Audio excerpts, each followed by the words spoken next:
दोस्तों आज हमारे साथ है सिटी मैक्स पिकअप। मेरा नाम है रमन नायक, आप देख रहे हो बिहाइंड द व्हील्स और आज के इस वीडियो में हम बात करने वाले हैं बोलेरो मैक्स सिटी पिकअप के बारे में। ये गाड़ी 7 दिन के लिए हमारे पास आई और हमने इसको बहुत सारा चलाया, हाईवे पे चलाया, सिटी में चलाया, लोड के साथ चलाया, अनलोड चलाया, रात में चलाया और दिन में चलाया और पता करने की कोशिश की कि अगर आपको ये गाड़ी खरीदनी है या आप इस गाड़ी में इच्छुक हैं तो वो क्या सारी बातें हैं जो आपको जानना ज़रूरी है और वो क्या सारी बुराइयां हैं और अच्छाइयां हैं जो इस गाड़ी के बारे में आपको जानना ज़रूरी है। 22 साल पहले महिंद्रा ने पिकअप सेगमेंट में कदम रखा और उसके बाद से आपको पता है कि हर 100 में से लगभग 60 गाड़ियां बोलेरो सिटी पिकअप होती हैं। इस सेगमेंट की हम बात कर रहे हैं। अब महिंद्रा इसको सिटी पिकअप मैक्स कहती है। मैक्स शायद इसलिए क्योंकि इसमें आई मैक्स टेक्नोलॉजी आती है। और सिटी पिकअप क्यों कहते हैं, वो क्यों ये हाईवे पे नहीं जा सकती या फिर हाईवे पे जा सकती है फिर भी इसका नाम सिटी पिकअप क्यों है, सारे क्वेश्चंस का आंसर हम यहाँ पे करने वाले हैं। तो वीडियो को आखिर तक जरूर देखिएगा अगर आपका खरीदने का जरा सा भी मन है और आप इसके बारे में जानना चाहते हैं। साथ ही साथ मैं आपको इस वीडियो में बताऊंगा इस गाड़ी का कीमत कितना आता है, माइलेज हमें कितना मिला और इस गाड़ी से आप कितना माइलेज एक्सपेक्ट कर सकते हैं, डाउन पेमेंट कितना है, किस्त वगैरह क्या आएगी, कहाँ से खरीद सकते हैं, नंबर वगैरह XYZ सारी इन्फॉर्मेशन आपको देने की कोशिश करेंगे। तो देखिएगा वीडियो को आखिर तक। अगर आप चैनल पर पहली बार आ रहे हैं, आपने अब तक चैनल को सब्सक्राइब नहीं किया है तो आप सब्सक्राइब कर सकते हैं। हम आपके लिए ऐसे ही वीडियोस लेके आते रहते हैं और अगर आपको वीडियो पसंद आता है, वीडियो अच्छा लगता है तो आप इसको शेयर कर सकते हैं व्हाट्सएप स्टेटस पे या अपने व्हाट्सएप ग्रुप्स पे, ताकि और लोगों को इस गाड़ी के बारे में पता चल सके कि महिंद्रा ने क्या बनाया है। तो चलिए शुरू करते हैं आज का ये वीडियो और अब बताते हैं आपको। पहले बाहर से बताते हैं, फिर केबिन का बताएंगे, इसके बाद हम इसको लेके चलेंगे एक बड़े से ड्राइव पे जहाँ पे आपको पूरे 7 दिन का ड्राइव एक्सपीरियंस में शेयर कर दूंगा। फ्रंट से लुक्स को थोड़ा सा चेंज करा गया पुरानी वाली मॉडल से और अब ये बिल्कुल बोलेरो कार की तरह दिखती है। जो हमारी बोलेरो कार आती थी, नियो की बात नहीं कर रहा हूँ, जो रेगुलर बोलेरो आती है उसकी बात कर रहे हैं। यहाँ पे महिंद्रा की जो ग्रिल है उसको यहाँ पे क्रोम दिया गया एलिमेंट, थोड़ा सा प्रीमियम सा फील होता है। और ये महिंद्रा का लोगो, जितनी CV आएंगी इनकी उसमें ये वाला लोगो आएगा। पैसेंजर व्हीकल्स में नया वाला जो एम टाइप का लोगो आया वो आएगा। और ये ग्रिल जो है ओवरऑल अच्छी लगती है और बहुत ही ज़्यादा महिंद्रा का कैरेक्टरिस्टिक लुक इसके अंदर मिलता है, बहुत टाइम से फैमिलियर है। ये VXI टॉप मॉडल वेरिएंट है और टॉप मॉडल वेरिएंट में हेडलैम्प्स की तो हेडलैम्प्स आपको क्लियर लैम्प्स, हैलोजन हेडलैम्प्स मिलते हैं। जो हमारा top of the line variant आता है वहाँ पे कॉर्नरिंग लैम्प मिलता है। इसका हम आपको फुटेज दिखाते हैं रात का कि जैसे ही आपकी स्टीयरिंग थोड़ा सा मुड़ती है तो ये जल जाता है, तो साइड की विजिबिलिटी बहुत अच्छी हो जाती है। इसके बारे में कुछ नेगेटिव भी लोगों ने बोले हैं, बट मेरे हिसाब से ये बहुत ही कमाल का सेफ्टी फीचर है। इसको मैंडेटरी कर देना चाहिए हर कार के अंदर। मुड़ते वक्त रात को काफ़ी सहूलियत भरा होता है। पर हेलोजन हेडलैम्प्स के हिसाब से इनका थ्रू डिसेंट है। नीचे की तरफ फॉग लैम्प्स नहीं आते, फॉग लैम्प लगाने का जगह ज़रूर आती है यहाँ पे, तो आप यहाँ पे फॉग लैम्प लगवा सकते हैं। ये कमर्शियल व्हीकल्स में mandatory 3M reflecting tape safety के हिसाब से ये आपका एक रिफ्लेक्टर मिल जाता है कि गाड़ी खड़ी हुई है रात को चमक जाएगी। ये जो बम्पर है ये पूरा मेटल का बम्पर आता है और यहाँ तक आप देखोगे तो ये पूरा का पूरा जो बम्पर है वो मेटल का कंटिन्यू होता है। बोनट से ग्रिल का गैप देखें या ग्रिल से बम्पर का गैप देखें तो बहुत ही बढ़िया एक कमर्शियल व्हीकल के हिसाब से। और ये टोइंग हुक है और ये परमानेंट टोइंग हुक है, ये सीधे चैसी पे बैंड होता है। इसमें ना ओवर स्लंग सस्पेंशन आते हैं, मतलब अगर आप देखो तो कमानियाँ यहाँ तक आई हुई हैं। ये आपको बुश दिख रहा है, कमानी का मास्टर लीफ दिख रही है, तो बहुत लंबी कमानियाँ डाली हैं जिस कारण से गाड़ी की स्टेबिलिटी बढ़िया होती है और गाड़ी अच्छे तरीके से लोड ले जाती है। ये इन्होंने बहुत ही कमाल का काम किया है। सामने की तरफ आपको एक्सल वगैरह बहुत अच्छा दिखेगा। आगे की तरफ जो ये कमानियाँ आती हैं ये एक्सल के नीचे की तरफ कसी हैं, पीछे की जो कमानियाँ वो एक्सल के ऊपर कसी हैं। कुछ लोगों को एक्सल के नीचे लगी हुई कमानियाँ पसंद नहीं है, पर आगे की तरफ इनमें दिक्कत नहीं होती। अगर ये पीछे की तरफ इनमें जो यू बोल्ट लगाया वो यू बोल्ट से ऊपर लगी होती है, पीछे वाले में तो मैं कुछ कहता, बट इससे कोई प्रॉब्लम नहीं है। ये सक्सेसफुल वाली चीज़ है। यहाँ आपको एक बार भी दिखेगा जो इम्पैक्ट झेल सकता है। कुछ इम्पैक्ट अगर फ्रंटल कभी कोलिजन होता है, भगवान करे कभी ना हो पर फिर भी होता है, तो यहाँ से ये कोलिजन झेलने के लिए एक फ्रंटल वो दिया हुआ है। ओवरऑल गाड़ी सामने से देखने में काफ़ी बढ़िया लगती है। हमने 22 सालों से अब इस ओवरऑल डिज़ाइन को एक देखा, एक बॉक्स डिज़ाइन को देखा, थोड़ा बहुत ट्विक्स करके उस डिज़ाइन को ला रहे हैं। ये जो बोनट है ये कॉम्पैक्ट हो गया है। पहले से पहले जितना लंबा आता था नॉर्मली बोनट, अब उतना नहीं आता है। इसको महिंद्रा कॉम्पैक्ट कहता है कि आगे से हमने कॉम्पैक्ट डिज़ाइन कर दिया है। और वाइपर जो है वो ठीक काम करते हैं और इनमें मिस्ट आता है, यानी कि वाटर थ्रो यहाँ से होता है, पानी आप यहाँ से इसमें शीशे पर डाल सकते हैं। तो काफ़ी डिटेल में मैंने आपको फ्रंट के बारे में बताया। अब चलिए चलते हैं गाड़ी के साइड में और देखते हैं क्या सारी चीज़ें आती हैं गाड़ी के साइड में। अगर दोस्तों साइड से बात करते हैं तो यहाँ पे पैनल गैप्स वगैरह काफ़ी कंसिस्टेंट दिखते हैं। बोलेरो की जो असेंबली लाइन है उसमें बहुत ज़्यादा इंप्रूवमेंट हुआ है। बोलेरो इतने सालों से आ रही है तो ऐसे ये सब चीज़ें कमर्शियल व्हीकल्स में देखने को इतना नहीं मिलती हैं।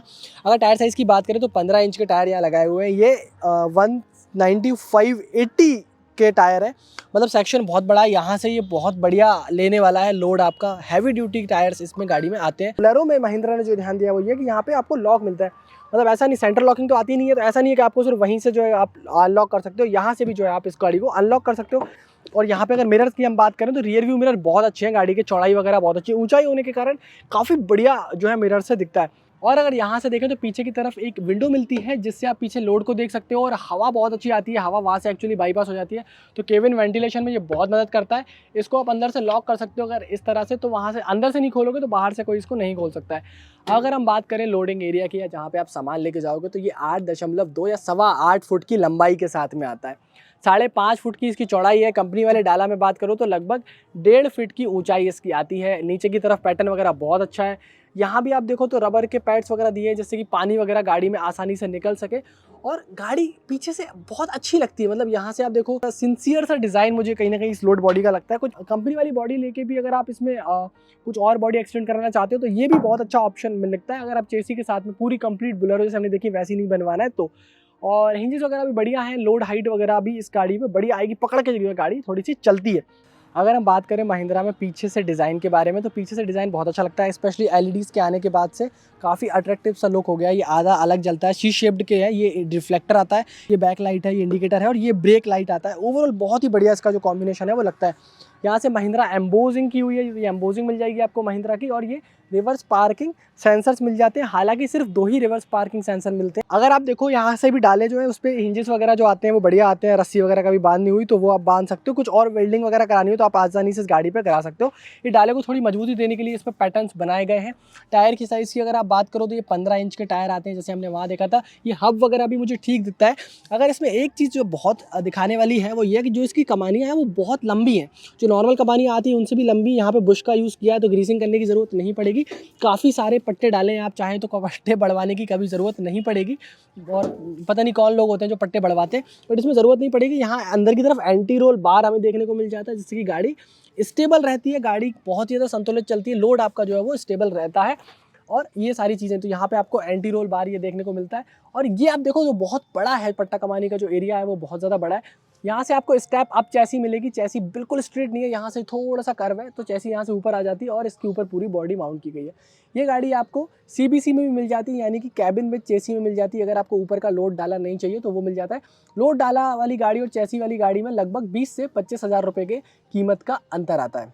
45 लीटर का डीजल टैंक यहाँ पे आता है और चेसी में बिल्कुल ठीक बीच में माउंट किया गया है। इस डीजल टैंक के बारे में सबसे बढ़िया बात ये है कि ये ड्राइवर साइड से फिल होता है, जो काफ़ी सहूलियत भरी बात है। ड्राइवर साइड से जब फिल होता है और यहाँ पे फिलिंग के लिए यहाँ दिया हुआ है, ये चाबी से लॉक हो जाता है और चाबी से लॉक होने के बाद अंदर कैप आता है। इसमें कोई जाली वगैरह ऐसा नहीं आती है, बट जो कैप आता है, कैप यहाँ पे लटक जाता है, कैप गिरता नहीं है। वो थोड़ा सा पार्ट एक अच्छा लग रहा है मेरे को। और यहाँ पे जो हमारे नॉर्म्स हैं उसके हिसाब से जो केबिन है वो अलग है, बॉडी जो है अलग है। 2 पीस डिज़ाइन में आता है। वैसे तो कहो तो 3 बॉक्स डिज़ाइन में आता है। एक बॉक्स ये हो गया, एक ये बॉक्स हो गया और एक इंजन कंपार्टमेंट को भी अगर बॉक्स मानते हैं तो वो आता है। यहाँ पे जो है वो व्हीकल की डिटेल्स लिखी है कि 1.3 टन के पासिंग हमें आती है। ये वाली जो हमारी गाड़ी है ये कंपनी की गाड़ी है, मतलब जब कंपनी ने नया नया गाड़ी बनाया था, पहली गाड़ी आई थी वो वाली गाड़ी है, इसलिए इसकी जो गेट है उसके ऊपर एक ग्राफिक नहीं है। अदरवाइज आप जो नॉर्मल बुलेरो आप लेने जाओगे 1.3 सिटी पिकअप, तो वहाँ पे एक सिटी पिकअप की ब्रांडिंग आपको मिलेगी और यहाँ पे एक स्टिकर मिलता है जो इस गाड़ी में नहीं है। तो आप कंफ्यूज मत होइएगा, ये गाड़ी बिल्कुल टॉप मॉडल BS6 नई नवेली सी गाड़ी है, बट वो कंपनी की पहली गाड़ियों में से है। हमारे पास कंपनी से आई है तो वो पार्ट उसमें नहीं है। अगर हम यहाँ ड्राइवर डोर पे भी हिंजेस वगैरह काफ़ी मजबूत मोटे हैं और बाहर की तरफ लगाए गए हैं, ये कंसील्ड नहीं है। फेंडर्स वगैरह अच्छे लगते हैं इस गाड़ी में। सामने की तरफ भी आपको टायर वगैरह कुछ अच्छे देखने को मिल जाएंगे। पीछे की तरफ लीफ स्प्रिंग सस्पेंशन मैंने इंट्रो में ही आपको दिखा दिया था। ये एक आपको साइड इंडिकेटर लैंप मिल जाएगा और बोनट कॉम्पैक्ट दिखेगा। आप देखो तो पूरी साइज़ जो है उसकी ओवरऑल वो बहुत बड़ी नहीं है, बहुत लंबा नहीं है। और अगर दोनों पहियों के बीच के डिस्टेंस की बात करो, व्हील बेस की बात करो, तो 3 मीटर से ज़्यादा है। 3150 mm का व्हील बेस है और ये जो व्हील बेस है वो कमाल का है। मतलब देखो आप 2 पहिया बिल्कुल आगे लगा हुआ है, ये पहिया पीछे लगा है, ओवररन बहुत कम है। मतलब गाड़ी में लोड बहुत स्टेबल रहने वाला है, लोड झूलेगा नहीं, झोला गाड़ी नहीं मारती है, वो चीज़ है। और हमने देखा था कि बुलेरो, कुछ वाली बुलेरो में थोड़ी सी आगे से अगर बहुत ज़्यादा पीछे टॉपल कर दो तो आपको रेटेड लोड में कभी भी गाड़ी आगे से स्टीयरिंग लाइट नहीं होगी, पहिया उठने की या पहिया की ग्रिप तोड़ने की कभी प्रॉब्लम नहीं आएगी। जब हम महिंद्रा बोलेरो सिटी पिकअप में इंटीरियर की बात करते हैं तो इंटीरियर पहले से सही में इंप्रूव हुए हैं और वाकई में ये थोड़े से बेहतर लगते हैं। स्पेशली स्टीयरिंग व्हील का फीडबैक तो मैं आपको चलाते हुए बताऊंगा, बट ये स्टीयरिंग व्हील ऐसे पकड़ने में भी बहुत अच्छा लगता है। स्पेशली जो रबर वाला जो टेक्सचर है, ये टेक्सचर बहुत ही बढ़िया काम करता है। हॉर्न वगैरह भी गाड़ी का जो है डिसेंट साउंड करता है। और ये जो चीज़ है ना, कभी कभी मोड़ते में हाथ में जाती है, कभी कभी मोड़ते में हाथ में जाती है, ये बहुत अच्छा लगता है। तो ये एक स्टीयरिंग व्हील का फीडबैक है। फिर वाइपर्स वगैरह के अगर कंट्रोल्स हो जाए तो बिल्कुल हाथ के रीच पे है। पास लाइट देने में काफ़ी सहूलियत होती है, चलाने में बहुत ही आसान है ये गाड़ी। इसके अलावा इस गाड़ी में 2 ही बटन और मिलते हैं। 2 बटन कौन से मिलते हैं? ये मिलता है आपको हज़ार्ड लैम्प का, मतलब जब आप गाड़ी पार्क करते हो रोड किनारे तो सबको पता चल जाएगी आपकी गाड़ी खड़ी हुई। तो यहाँ दूसरी जो लाइट आती है वो यहाँ से आती है, ये जो है आपका हेडलाइट का लेबलिंग आता है, बट एक ही पॉइंट पे आता है। मुझे समझ नहीं आता है इतनी भारी पिकअप में, हालांकि लीफ स्टीयरिंग पे तो कम से कम 3 पॉइंट का तो देना ही चाहिए। और इसके अलावा इस गाड़ी में कोई भी बटन नहीं आती है। अगर हम इंस्ट्रूमेंट क्लस्टर की बात करें कि यहाँ पे क्या कुछ मिलता है, तो ये आरपीएम मीटर मिलता है। इससे मैं बहुत खुश नहीं हूँ क्योंकि अजीब सा दिखाता है, ये 2 तक नहीं जाता, ये 1000 आरपीएम के आसपास रहता है। बट वो एक नॉर्मल जो नीडल वाला फीलिंग है वो यहाँ बहुत ज़्यादा मिस करता हूँ मैं। और इसी तरह ये फ्यूल का गेज भी है कि एक्चुअली खत्म होने वाला होता है तो आपको पता ही नहीं चलता है, तो आप बहुत टाइम तक इंतजार करते हो कि क्या है क्या है। तो ये बहुत ही अजीब सा है, मतलब फ्लक्चुएट थोड़ा करते रहता है जब कम फ्यूल होता है। ज़्यादा फ्यूल आप भरा होगे 10-12 लीटर से ज़्यादा रहता है तो ठीक चलता है ये। तो यहाँ से ये दिखाता है ऐसे फ्यूल का, और ये नीचे की तरफ आपका टेम्परेचर गेज है। यहाँ स्पीड दिखाता है ये कितनी स्पीड पे चल रही है। स्पीड बहुत बढ़िया है, स्पीड में आपको मज़ा आएगा कि स्पीड कितनी की गाड़ी पे कितने की स्पीड पे गाड़ी चल रही है। यहाँ गियर शिफ्ट एडवाइज़र है कि अगर गाड़ी आपको छोटे गियर में चला रहे हो, बड़े गियर में शिफ्ट करने का गाड़ी का इंजन बोलता है, तो यहाँ पर आपको दिखा देता है। ऊपर का एरो आता है और इसी तरह से नीचे का एरो भी आएगा, तो गियर शिफ्ट का पता चल जाता है। तो गियर शिफ्ट एडवाइज़र बढ़िया काम करता है, और एक्चुअली वो बढ़िया काम करता है। मतलब मुझे लगा भी ऐसा कि तीसरे में चला रहे हैं, चौथे में जाना चाहिए, तो वो गाड़ी आरपीएम के हिसाब से बता देती है। छोटी सी स्क्रीन में देखो, ये बहुत ही छोटी स्क्रीन है, इसको थोड़ा सा तो बड़ा करना चाहिए था। तो यहाँ पे टाइम दिखा देता है। इसके अलावा यहाँ पे टोटल किलोमीटर गाड़ी कितनी चली है, ट्रिप ए और ट्रिप बी दिखाता है। हालांकि जो और बुलेरो आती हैं उनमें कहीं ना कहीं इसमें माइलेज वगैरह का फंक्शन भी आता है, बट इस वाली बुलेरो में ऐसा कुछ नहीं है। यहाँ पे म्यूजिक सिस्टम ये कंपनी ने लगवाया है, वो ड्राइवर जो थे वो शौकिया थे इसलिए उन्होंने लगवाया, बाकी यहाँ पे कुछ नहीं आता है, आप लगवा सकते हो। और अच्छी बात है कि इसके लिए स्पीकर का प्लेसमेंट यहाँ पीछे दिया हुआ है, दोनों तरफ से स्पीकर का प्लेसमेंट है, तो आप इसमें ये म्यूजिक सिस्टम लगवा सकते हो। और यहाँ थोड़ा बहुत सामान रखने की जगह है, कुछ लोग टच स्क्रीन वाला लगवाना चाहे तो पूरा ओवरऑल लगवा लेंगे, फिर ये स्पेस भी चले जाएगा। इस गाड़ी में ये सामान रखने की बहुत ज़्यादा कमी है कि सामान रखने की जगहें जो दे रखी हैं वो बहुत यूटिलिटी नहीं है। हालांकि देखो महिंद्रा ने अपने हिसाब से काम करने की कोशिश की है, जैसे यहाँ पे ये स्पेस दे रखा है, यहाँ पे अपनी बॉटल वगैरह डाल सकते हो, काफ़ी सारा सामान आ जाएगा। फिर ये एक स्पेस बहुत अच्छा है, यहाँ पे आप देखो तो यहाँ पे आपका मोबाइल बहुत अच्छे से होल्ड हो जाता है, तो यहाँ से मोबाइल वगैरह होल्ड कर सकते हो। और यहाँ पे भी अगर आप देखो तो यहाँ पे भी थोड़ा सा स्पेस मिलता है। मैं देखो ये 5 इंच का मोबाइल है, 5 इंच का मोबाइल आधा जा रहा है, मतलब कितना यूज़ होगा, बट ये यूज़ कितना होगा वो एक चीज़ देखने वाली है कि कितना ज़्यादा आप यूज़ कर सकते हो। और यहाँ पे एक मोबाइल चार्जिंग के लिए 12 वोल्ट का चार्जर मिल जाता है, मोबाइल चार्जिंग के लिए सॉकेट मिल जाता है, चार्जर आपको लगाना पड़ेगा, वो एक पार्ट है। यहाँ कोई डिमिंग फंक्शन के साथ में नहीं मिलता है, हालांकि डिमिंग फंक्शन यूज़ भी नहीं होना है वो क्योंकि इस गाड़ी में पीछे आप बॉडी बनवा लोगे अगर पूरी तो उसका सेंस खत्म हो जाता है। लकीली इस तरफ कॉस्ट कटिंग नहीं दिखती है, यहाँ पे आपको एक सनवाइज़र दिखता है और यहाँ भी सनवाइज़र दिखता है, तो ये एक पार्ट समझ में नहीं आया मुझे कि वहाँ दिया है यहाँ पे दिया है, तो ये कुछ जगह जहाँ कॉस्ट नहीं बचानी चाहिए थी वहाँ बचा लिया है, जहाँ बच सकती थी वहाँ पे ये दे दिया। यहाँ पे आपको ग्रैब हैंडल वगैरह मिल जाता है, तो बॉडी रोल वगैरह गाड़ी में उतना कुछ है नहीं क्योंकि कमानी पे गाड़ी है। और यहाँ पे भी कोई चाहे पैसेंजर डोर हो ड्राइवर डोर हो कोई भी आपको बॉटल होल्डर नहीं मिलेगा, मतलब पानी रखने की बॉटल की जगह कहीं नहीं मिलती, कुछ जगह इन गेटों पे नहीं मिलती है। ये आपको गेट खोलने ये आपको विंडो खोलने के लिए है, गेट को लॉक अनलॉक करने के लिए हैंडल है। और यहाँ पे एक लॉकेबल मतलब चाबी से लॉकेबल ग्लो बॉक्स मिलता है, इसकी गहराई ठीक है, मतलब ये वाला जो ग्लो बॉक्स है ये मुझे पसंद आता है। पैसेंजर बोलेरो में आता था तो वो यहाँ भी मिलता है, इसको आप कहीं ना कहीं पकड़ रख सकते हो। एक चीज़ जो मुझे आपको हाईलाइट करनी थी कि इसकी जो क्वालिटी है, मतलब जो इसमें फिनिश किया गया है, ये बचता नहीं है, आवाज़ नहीं आती है, और ये क्वालिटी इंप्रेसिव फील होती है जितने मैंने कमर्शियल व्हीकल्स देखे। तो ओवरऑल अगर आप इसको देखोगे, देखो आवाज़ वगैरह बहुत ही बढ़िया आती है इससे, वो एक पार्ट महिंद्रा को बिल्कुल 100 आउट ऑफ 100 मार्क्स इस डैशबोर्ड के मामले में। जितनी भी टच एंड फील फिनिश दिया हुआ है कमर्शियल व्हीकल्स, हम तो इतने सारे चलाते हैं उसके हिसाब से बोल रहे हैं। ये कवर आपको नहीं मिलेंगे, यहाँ पे फैब्रिक सीट्स मिलती है, कुछ इस तरह का फैब्रिक आपको देखने को मिलेगा, तो ये फैब्रिक मिलता है, ये कंपनी ने जो गाड़ी है उन्होंने लगा रखा है, तो यहाँ पे ये बुलेरो के ही सीट कवर लगे हुए हैं। एक चिंटू पिंटू सी लाइट, मैंने हमेशा कहता था कि चिंटू पिंटू सी लाइट है, बट रात को ये बहुत ही बढ़िया काम करती है। एक्चुअली जब कुछ नहीं है लाइट तो ये लाइट बहुत ही ठीक है, कुछ ना देने से ये देना बहुत बढ़िया है, और ये ठीक ठाक रोशनी कर देती है। सामान वगैरह ढूंढना है आपको तो आप केबिन में थोड़ा बहुत अपना ढूंढ सकते हो। यहाँ से आप बोनट खोल सकते हो, तो ये पहले अलग लेवर आता था, अब ये इस तरह से बोनट बिल्कुल कार की तरह आने लगा है। ये दोनों प्लेसमेंट बहुत ही नज़दीक है, हालांकि चलाने में बिल्कुल पता नहीं चलता है, थोड़ा सा आसान है।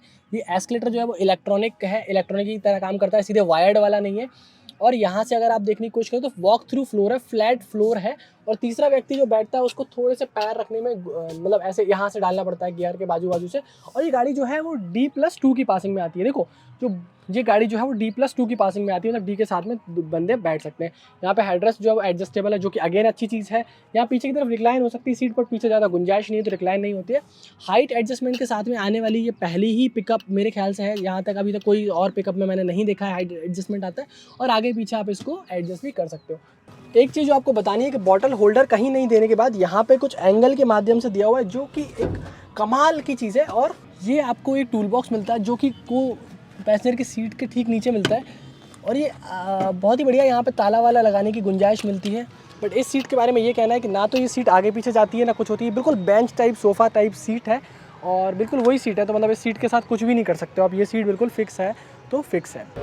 दोस्तों बोलेरो के बारे में सबसे बढ़िया तो ये लगता है कि इसको निकालना तंग गलियों से बहुत आसान है।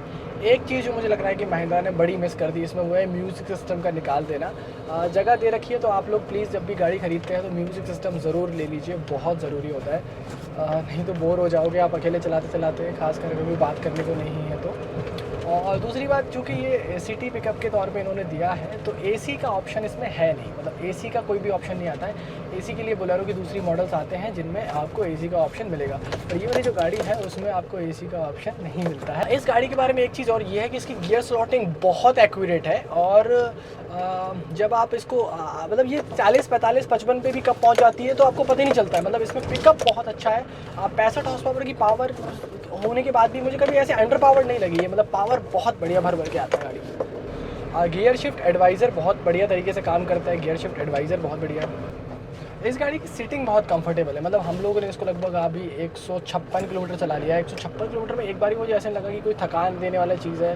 तो सीट्स कंफर्टेबल हैं, उस चीज़ों को क्रिटिसाइज़ करना तो आसान होता है, बट जिस कीमत पे एक पिकअप आ रही है उस कीमत पे बहुत ही इतनी कम गाड़ी आ रही है जिनकी इतनी प्यारी रीसेल वैल्यू, इतनी बढ़िया रीसेल वैल्यू एक टाइम के बाद में आती है।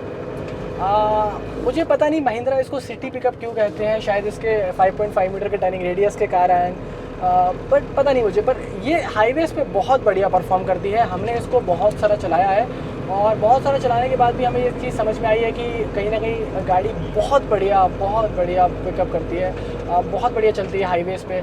आपको पता ही नहीं चलता है कि आप 70 की स्पीड के आसपास कब चले गए। हमने लोड के साथ में टेस्ट किया है तब भी कोई दिक्कत नहीं आई है। माइलेज के बारे में अगर मैं बात करूं तो हमें लगभग 12 से 13 का माइलेज लोड के साथ में मिला है। खाली गाड़ी में जब मैं इसको लाइट फुटेड चला रहा था तो लगभग 14, 14.5 का माइलेज मिला है। 17 का माइलेज तो मुझे अब तक इस गाड़ी से नहीं मिला है, बट 12 से लेकर 13 के बीच में आप लोड के साथ में माइलेज बिल्कुल मिलेगा, तो वो आप बिल्कुल समझ सकते हैं। इसके अलावा अगर हम बात करें तो गाड़ी कॉर्नर्स पे बहुत अच्छा बिहेव करती है, प्लांटेड रहती है। जो कमानियाँ हैं, स्लंग लीफ स्प्रिंग आती है, लंबी पट्टा कमानियाँ आती है, तो वो बहुत मदद करती है लोड को स्टेबल रखने में। दूसरी बात, नहीं होता है कि जो गाड़ी सीधे कमानियों पे वॉबल करती हैं, उन गाड़ियों पे क्या होता है कि बहुत जर्क लगते हैं, जंप लगते हैं। इस गाड़ी पे देखो अब मैं बैठा हुआ, आपको समझ में आ रहा होगा कैमरे में कि इतने जंप नहीं है, तो वो एक बहुत अच्छी चीज़ है। स्टीयरिंग व्हील के बारे में ऑलरेडी बहुत सारी बातें कर चुका हूँ। साइड की विजिबिलिटी बहुत अच्छी है। सेफ्टी के नाम पे VXI वेरिएंट में top of the line variant जो है तो सिर्फ बेस मॉडल से 25,000 के आसपास, 25-30 हज़ार रुपये महंगा आता है। उसमें कॉर्नरिंग लैम्प वगैरह मिल जाते हैं, वो सारी चीज़ें मिल जाती हैं। कमाल की चीज़ मुझे लगती है। अगर हम इंजन रिफाइनमेंट की बात करें तो इंजन का रिफाइनमेंट बहुत कमाल का है। 65 हॉर्स पावर की पावर ये इंजन जनरेट करता है। बोलेरो का 2.5 लीटर जो DI इंजन आता है, टर्बोचार्ज इंटरकूल्ड है। ये इंजन से कभी कोई शिकायतें नहीं रही हैं। BS6 में एडब्लू नहीं आता है, तो एडब्लू का बहुत सारा पैसा आपका यहाँ पे बचता है, वो एक पार्ट है। अगर हम हाईवेज़ पे इसको चलाने की बात करें, ब्रेकिंग गाड़ी की बहुत अच्छी है। लोड के साथ में भी ब्रेक्स अच्छा परफॉर्म करते हैं। इस गाड़ी का सर्विस इंटरवल 20,000 किलोमीटर पे आता है, तो 20,000 किलोमीटर पे अगर आप सर्विस कराते हो तो आपका डाउन टाइम भी बच जाता है। और 20,000 किलोमीटर इस सेगमेंट के हिसाब से बहुत ही रिस्पेक्टेबल एक फिगर होता है। तो मेंटेनेंस के मामले में गाड़ी बिल्कुल जीरो मेंटेनेंस है। प्रोपेलर शाफ्ट वगैरह भी ल्यूब्ड फॉर लाइफ है, तो बहुत ही बढ़िया वहाँ पर चीज़ें रहती हैं। स्टीयरिंग व्हील वगैरह भी ओवरऑल बढ़िया लगता है। हालांकि स्टीयरिंग में कोई एडजस्टमेंट्स नहीं आते, तो स्टीयरिंग एडजस्टमेंट्स को ये गाड़ी मिस करती है, वो चीज़ होनी चाहिए थी। मिरर्स वगैरह बाकी विजिबिलिटी के मामले में बढ़िया है। बोनेट कॉम्पैक्ट है, तो बोनेट बहुत ज़्यादा नहीं है, पर आपको फिर भी बहुत बढ़िया विजिबिलिटी इसकी आती है। आपकी सीटिंग वगैरह एकदम हाई होती है और ड्राइवर सीट एडजस्टेबल है। इसकी सेगमेंट में पहली बार हाइट एडजस्टेबल ड्राइवर सीट आ रही है, मतलब ड्राइवर सीट को आप हाइट के लिए एडजस्ट कर सकते हो। हालांकि पीछे ज़्यादा गुंजाइश नहीं होती, तो आप पीछे ज़्यादा गुंजाइश नहीं कर सकते हो। गाड़ी सिटी के हिसाब से बनाई है, तो सिटी पिकअप के हिसाब से बढ़िया मैन्यूवर होती है। मुड़ बहुत तक गलियों में जाती है, सुबह से लेकर शाम तक आप बैठते हो। D+2 की सर्टिफाइड पासिंग में इसके 2 वेरिएंट्स आते हैं, टॉप 2 वेरिएंट, और जो बेस वेरिएंट आता है वो D+1 की पासिंग में आता है। सस्पेंशन वगैरह इस गाड़ी के बढ़िया हैं, ब्रेक्स वगैरह इस गाड़ी के बहुत बढ़िया है। ग्राउंड क्लियरेंस का कंपनी ने हमें कुछ ऐसा फिगर नहीं दिया है, बट मैं मान के चल रहा हूँ जो हमारी फर्स्ट जनरेशन बोलेरो आती थी, जो बोलेरो के हिसाब से ही जो है हमारा रहता था, तो वही सारी चीज़ें यहाँ पे भी हैं कि उतना ही ग्राउंड क्लियरेंस आपको मिलने वाला है गाड़ी में। बैठक वगैरह कंफर्टेबल लगती है, हैंड ब्रेक थोड़ा यहाँ बीच में दिया हुआ है। अगर हम इसके एप्लीकेशंस की बात करें तो poultry, farming, agri, fisheries, FMCG, जितनी सारी चीज़ें आप सोचते हो लास्ट माइल डिलीवरी के लिए, वहाँ पे वो गाड़ी जो है वो बढ़िया रहने वाली है। दोस्तों, जब कम से कम डाउन पेमेंट करके आदमी किस्तों के साथ में गाड़ी लेता है तो सोचता है कि यार प्रॉफिट बनाऊंगा। फिर कुछ गाड़ियाँ होती है जो उसको फंसा देती हैं, किस्तें नहीं निकल पाती गाड़ी की। बट जितना मेरा 7 दिन का अनुभव रहा बोलेरो सिटी पिकअप के साथ में, मैक्स पिकअप के साथ में, तो मेरा ये मानना है कि जिस कीमत में ये आती है तो 7,68,000 से गाड़ी शुरू होती है। आप ये मानो कि लगभग 8.5 लाख रुपए में कैश में अगर गाड़ी लेते हो तो आपको मिल जाती है। 8.5 लाख रुपए कैश में अगर मुझे इस साइज़ की गाड़ी मिल रही है आज BS6 नॉर्म्स में, आज जब सब चीज़ों की कीमतें बढ़ी हुई हैं, तो एक बहुत ही कमाल के रेट में महिंद्रा ने निकाली है। अब मेरा ये मानना है कि आप पिकअप 3000 मत लो जिसमें मैनुअल स्टीयरिंग आता है, आप जो है वो VXI वेरिएंट लो जिसमें कॉर्नरिंग लैंप्स आते हैं, सेफ्टी बढ़ जाएगी। Top of the line variant लो, 30,000 रुपये का अंतर आता है, लगभग मोटा मोटा 28-30,000 रुपये का अंतर आता है टॉप वेरिएंट और बेस वेरिएंट में। तो टॉप वेरिएंट आप लो, बहुत ही ये टॉप वेरिएंट हमने चलाया 7 दिन, हमें बड़ा अच्छा लगा। कुछ चीज़ों के बारे में बातें हैं जो कि गाड़ी मिस करती है, जो मैंने आपको ऐसे बताया चलाते चलाते। वो चीज़ें ऐसी हैं जो आप बाहर से अगर चाहो तो कुछ चीज़ें लगवा सकते हो, बट कुछ चीज़ें ऐसी जैसी चीज़ें वो बाहर से नहीं लग सकती, उनके बारे में सोचना चाहिए, क्योंकि गाड़ी वाकई में काफ़ी ज़्यादा गर्म हो जाती है। बट इस गाड़ी का माइलेज बहुत शानदार है, पिकअप बहुत शानदार है। मतलब कई बार इंजन ऐसा लगता है कि मतलब ये ज़्यादा ताकतवर इंजन है जितना हम चलाते हैं, क्योंकि लाइट फुटेड चलाते हो ना आप, ऐसे फ्रूगल तो नहीं चलाओगे, खींच के तो नहीं चलाओगे, क्योंकि आपको तो भी पैसे कमाने हैं दिन के आखिर में। साथ ही साथ सब तरह के लोड ले जाने में सक्षम है। इस महिंद्रा बोलेरो के बारे में सबसे बढ़िया बात ये होती है कि इसकी रीसेल वैल्यू मार्केट में कमाल की है। मतलब आप इसको बहुत 75-70% दाम में बेच देते हो 3-4 साल चलाने के बाद, बहुत ही कमाल का वो एक फैक्टर मुझे लगता है। तो ये सारा मेरा ओपिनियन था बोलेरो के बारे में। अब अगर आपको बोलेरो पिकअप या बोलेरो पिकअप की कोई भी रेंज, जैसे कि आपकी बोलेरो पिकअप मैक्स हो गया, Bolero pickup strong, Bolero pickup extra long, जो भी आपको गाड़ी लेनी है आप ले सकते हो। गाड़ियाँ बहुत ही ज़्यादा कमाल की है महिंद्रा की बोलेरो, मतलब जो 100 में से जिनकी 60-50 गाड़ियाँ हो, वो गाड़ियाँ अच्छी होनी चाहिए। अगर इतने लंबे वीडियो के बाद भी आपको कोई ऐसी चीज़ है जो आपको नहीं आपको अभी भी जानना है या मैं नहीं बता पाया हूँ, तो अब नीचे कमेंट में लिख दो, मैं आपको वहाँ पे सारी बातें बताने वाला हूँ, सारी चीज़ें बताने वाला हूँ। तो ये सारी बातें Mahindra Bolero city pickup max के बारे में। उम्मीद कर रहा हूँ वीडियो पसंद आया होगा। अगर वीडियो पसंद आया तो लाइक शेयर सब्सक्राइब कर सकते हो। फ्री ऐप के लिए तब तक के लिए हेलमेट पहनिए, सीट बेल्ट पहनिए, सुरक्षित चलिए, इंश्योरेंस वक्त से पहले रिन्यू करा लीजिए। अभी तक चैनल को सब्सक्राइब नहीं किया तो सब्सक्राइब कर लीजिए, और वीडियो ज़्यादा पसंद आया, अच्छा लगा है तो इसके अपने दोस्तों के साथ व्हाट्सएप स्टेटस पे और कुछ ग्रुप्स में शेयर जरूर कर दीजिए। मिलेंगे आपसे बहुत जल्द ऐसे ही किसी वीडियो में, तब तक के लिए नमस्कार, जय हिंद, वंदे मातरम।